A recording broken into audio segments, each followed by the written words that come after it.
Welcome to the Real Estate Syndication Show. Whether you are a seasoned investor or building a new real estate business, this is the show for you. Whitney Sewell talks to top experts in the business.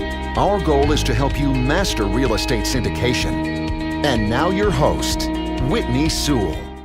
This is your daily real estate syndication show. I'm your host, Whitney Sewell. Today, our guest is Dino Pierce. Thanks for being on the show, Dino.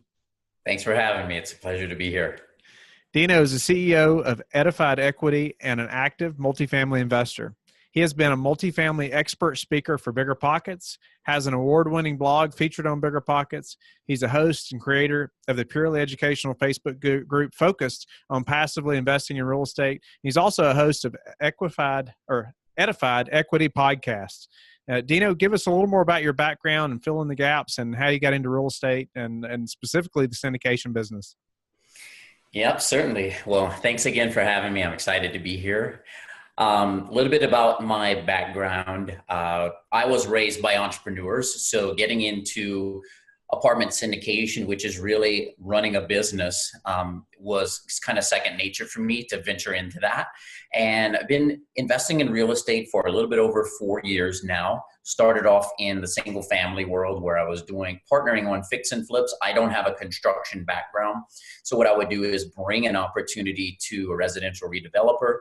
We would partner up on it. I would bring the contract. We would partner up on it, might even lend some money, and then we would settle up on the back end. And that was actually my first taste of syndication. I didn't even really know it was syndication.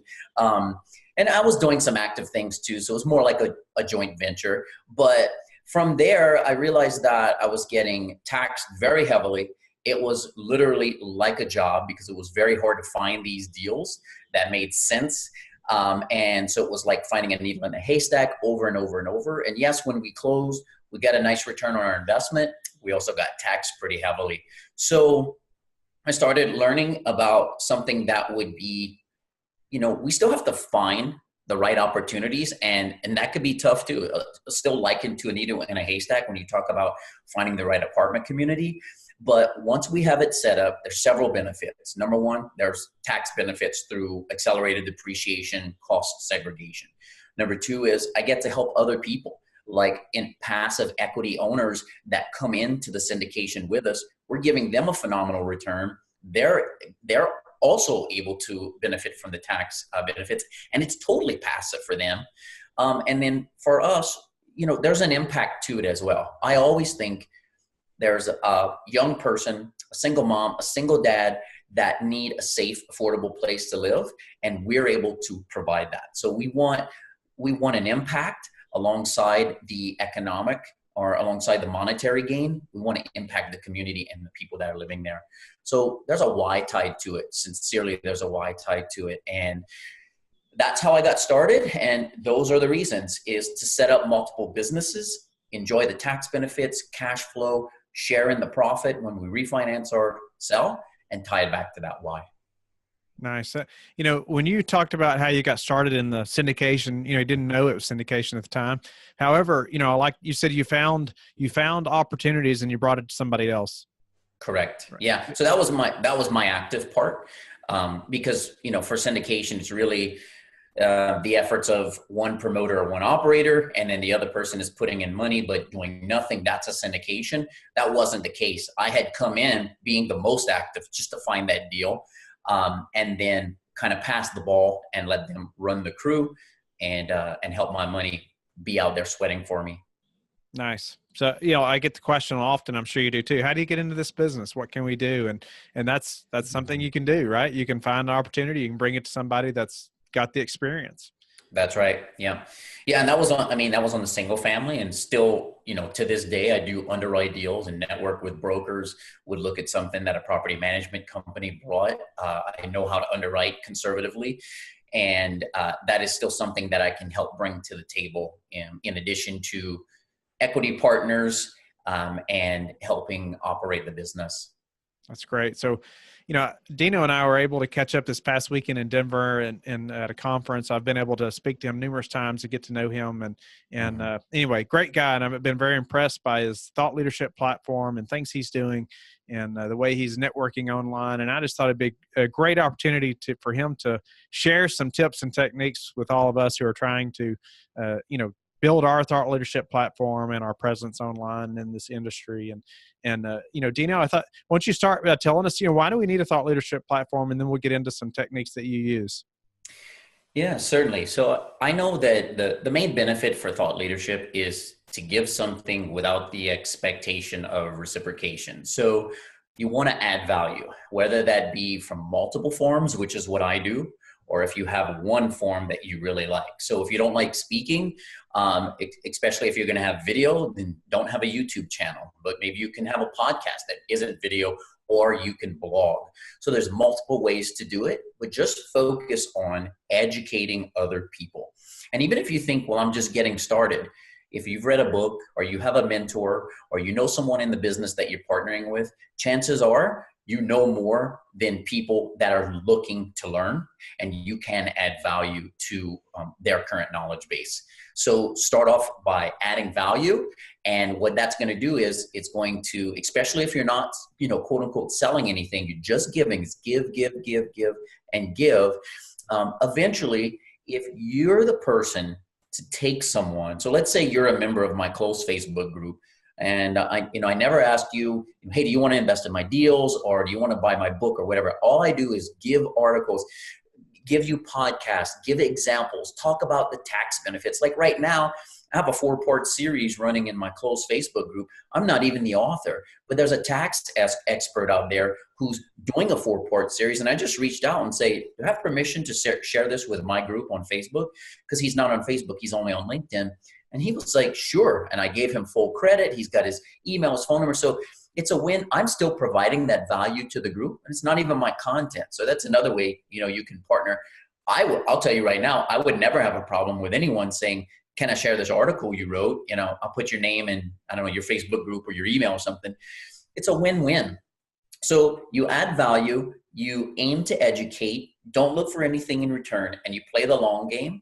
Eventually, people will come back around to you and ask to either invest or partner or learn more, or worst case scenario, even if they never do that, it's fine, because I showed them, I opened the door to this phenomenal alternative investment, and now they have another option besides what everyone knows, which is the stock market.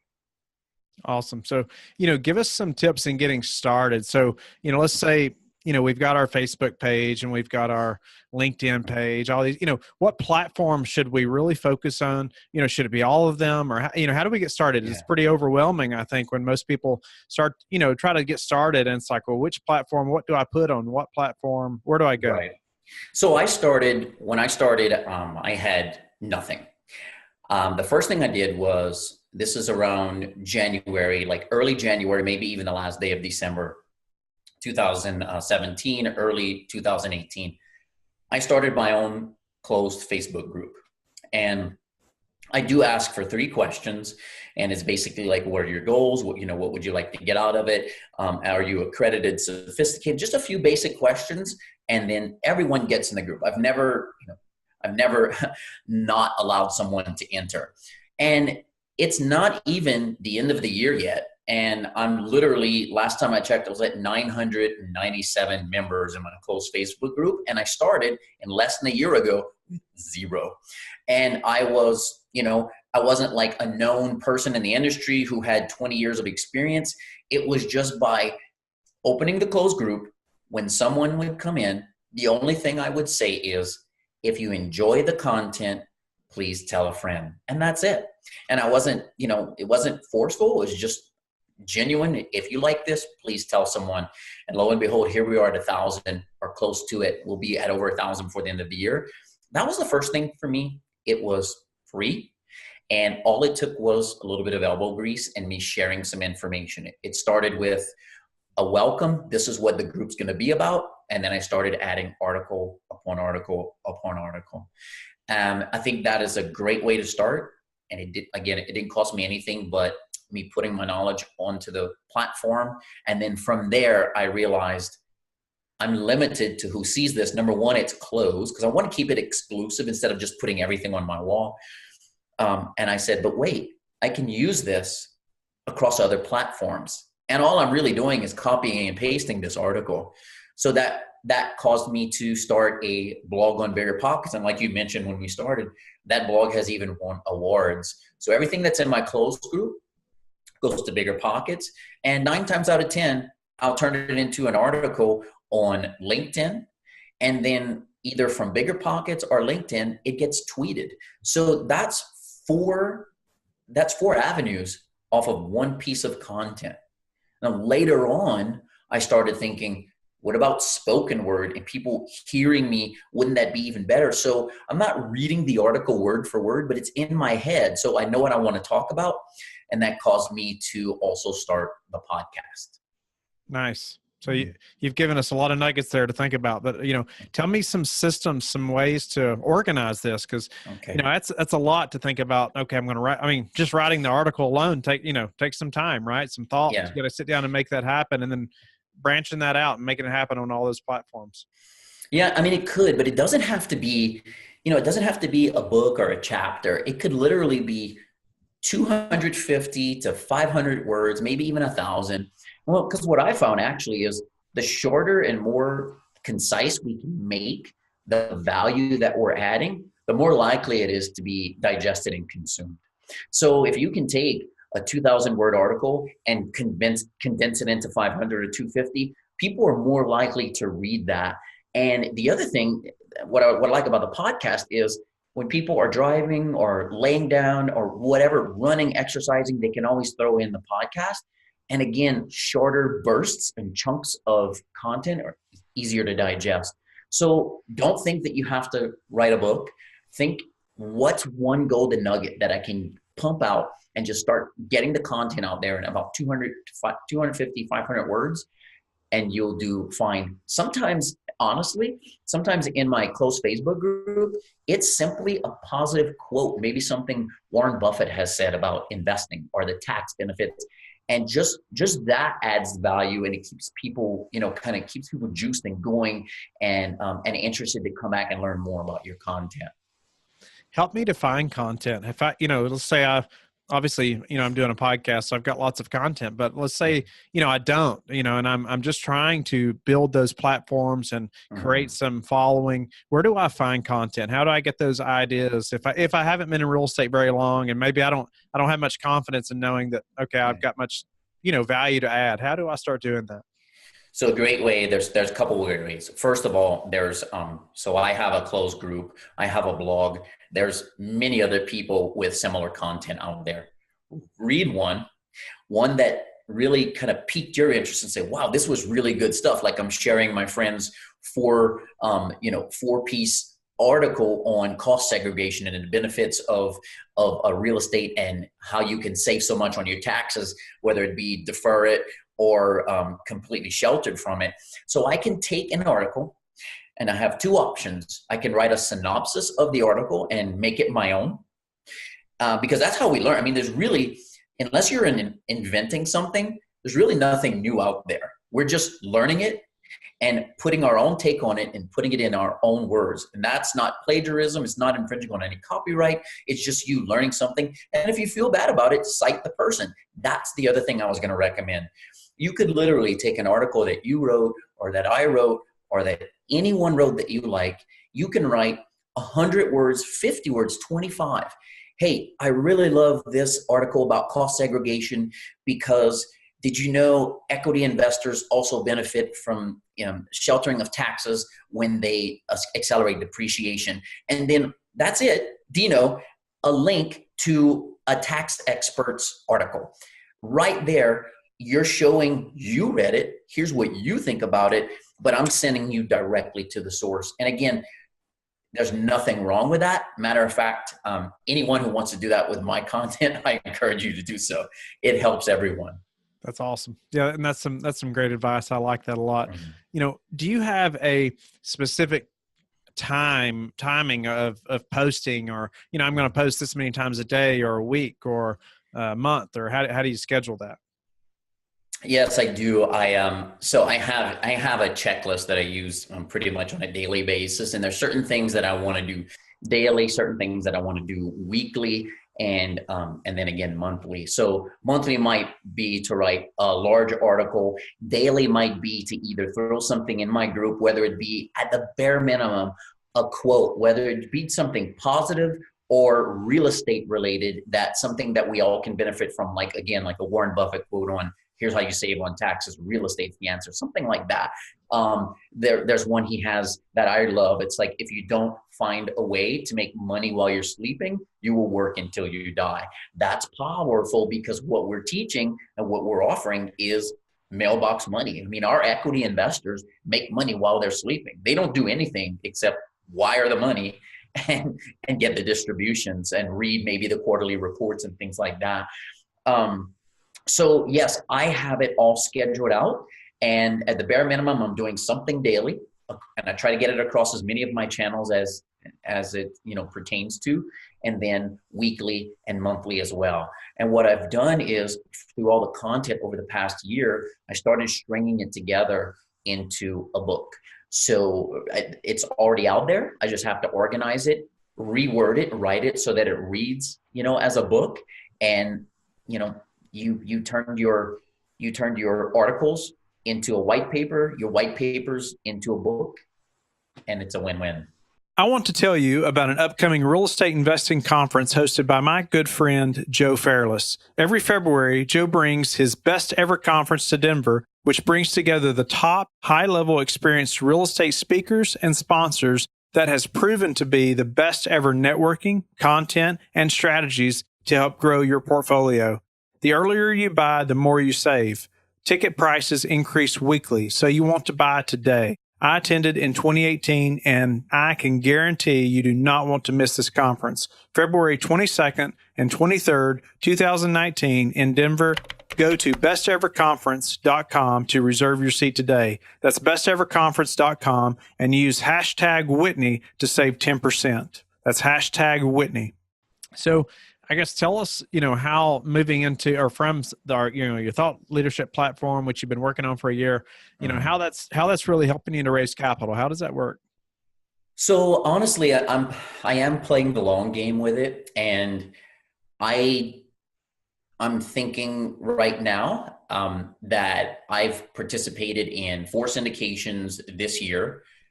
None of those investors came solely from my thought leadership platform, coming from the close Facebook group. I was able, because again, when I first started, I did this, but I stopped it really quick. When I first started, I would try to drive people to my SEC qualification questionnaire.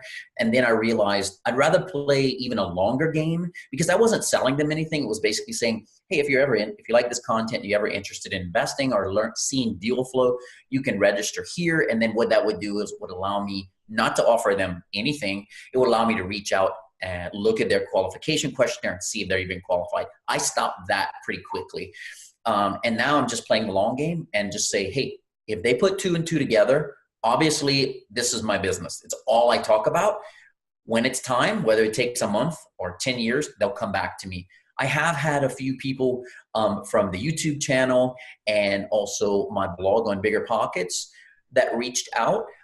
But for the most, so it's helping, and it's really my way to give. If it benefits, great. If not, that's fine too. I'm in it for the long game. I think most of the people that have invested alongside of me and my team are people that I've had a true relationship with because of my history of real estate investing for the past, a little bit more than 4 years, or what brings it up a level, because you could read my content for a year straight, but like you said, we've met several times. I mean, I consider you a friend. We know about each other's families and our kids. We know about our backstories, where we grew up.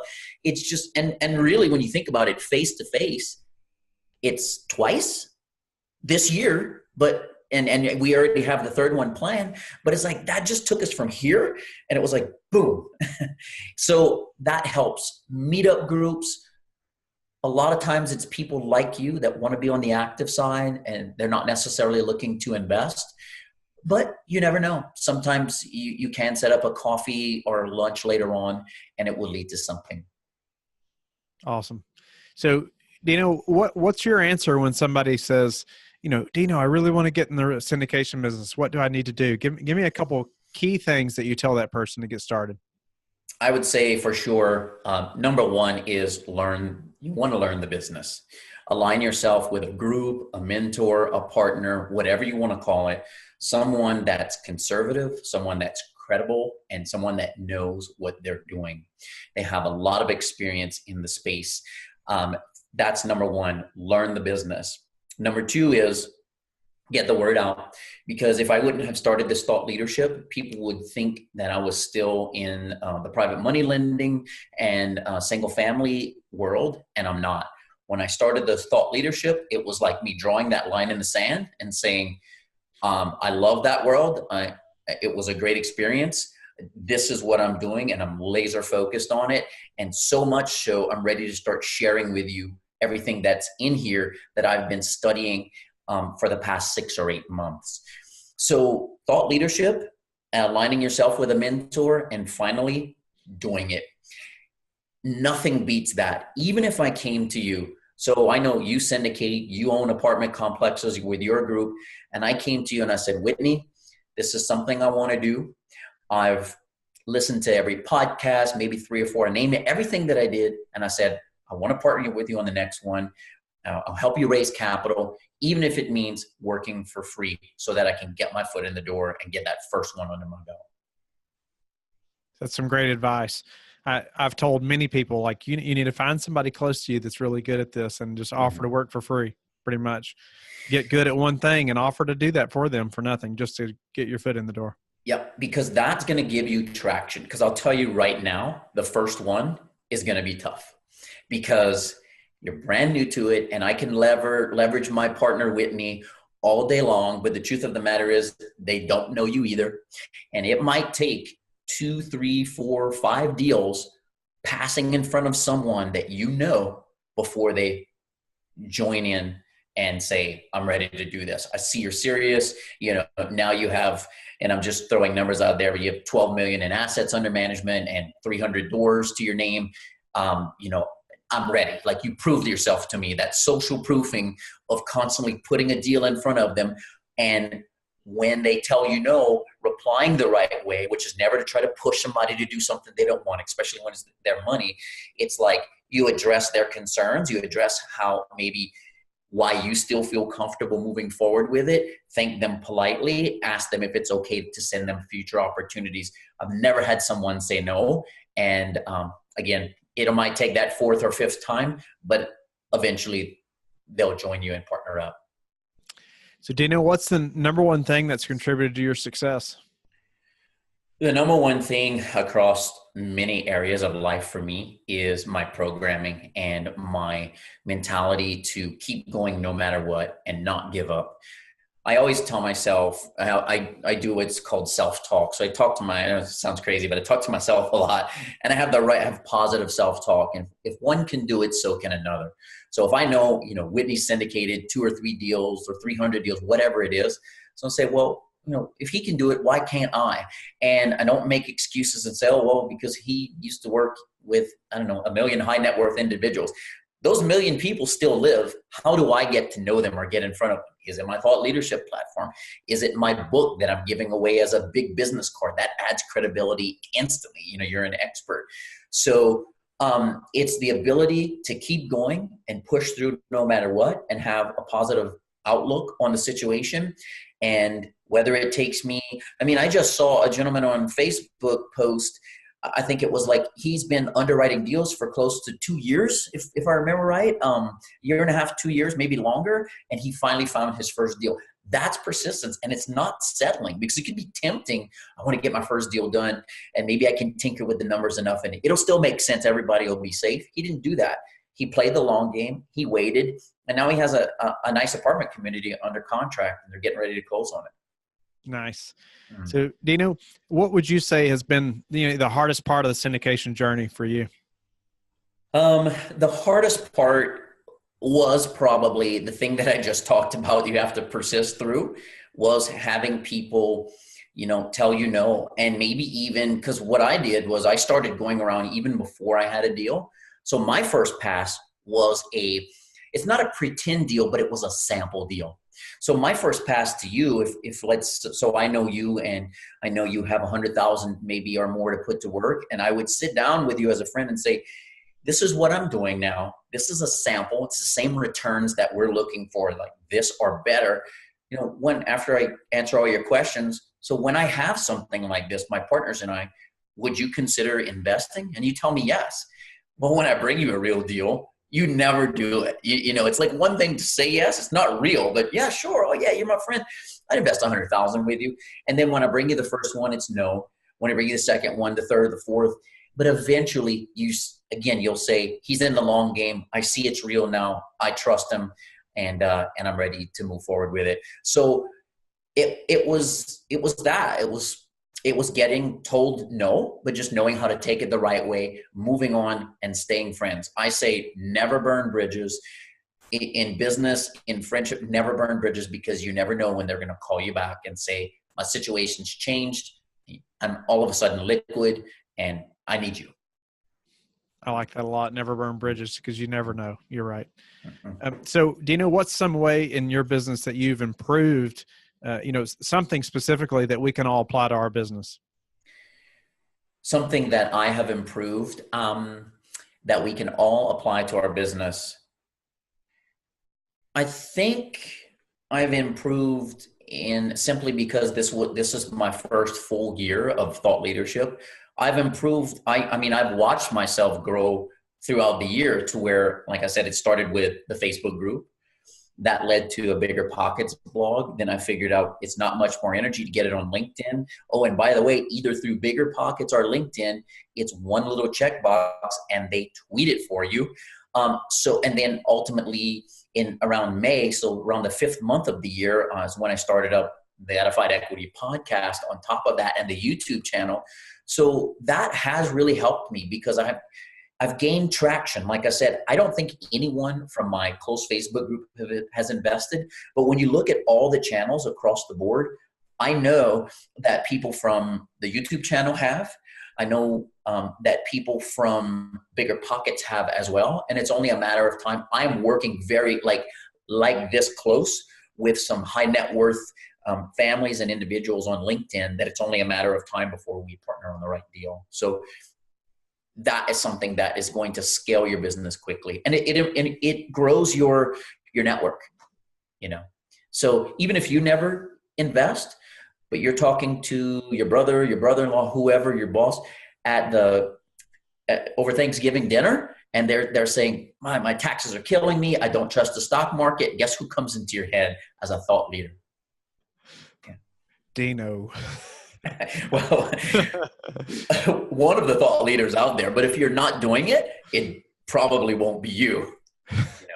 Right. No, Dino, I really appreciate your time and just the value you've provided, and people are getting into this business and thought leadership platform and the importance of it and how we can do it. Tell the listeners how they can learn more about you, and specifically your Facebook group and your podcast that you mentioned. Tell them how they can learn about it. Yeah. So I'm on, that's another way of the thought leadership. I think what I've done a good job at is taking one piece of content and multiplying it. So every time I post a video on YouTube, the way I have it set up is it automatically, within 5-10 minutes, it automatically gets pushed to iTunes and Stitcher. So that video is converted to audio, and I'm on multiple channels. So you can look me up on iTunes. It's search Edified Equity, and I'm the only podcast with that name. I'm very active on social media at Dino Pierce. You can reach out and friend me. Of course, from my Facebook profile, you'll see my group, which is Edified Equity. And from there, you can ask to join the private Facebook group. Look me up on Bigger Pockets, and I'm on LinkedIn also. Nice. So I hope the listeners will reach out to you, Dino, and connect, and you've provided tons of value. And I also have to say, congratulations on closing on another deal today. That's very exciting. Yes, thank you. You're the first one besides my partners. We haven't even told our equity investors. We're going to announce it tomorrow morning via email. So you're the first one to find out, and I was happy to share that news with you. Great. Yeah, this isn't live, or else I wouldn't say that. I know. Anyway, thank you so much. I hope the listeners will connect with you, and I hope the listeners will also go to our Facebook group and join, and so we can all learn from experts like Dino. And I hope you'll go to LifeBridge Capital and schedule a call with me so I can help you any way I can. Anyway, have a good afternoon, good night, and we will talk to you tomorrow. Thank you. Thank you for listening to the Real Estate Syndication Show, brought to you by LifeBridge Capital. LifeBridge Capital works with investors nationwide to invest in real estate, while also donating 50% of its profits to assist parents who are committing to adoption. LifeBridge Capital, making a difference, one investor and one child at a time. Connect online at www.lifebridgecapital.com for free material and videos to further your success.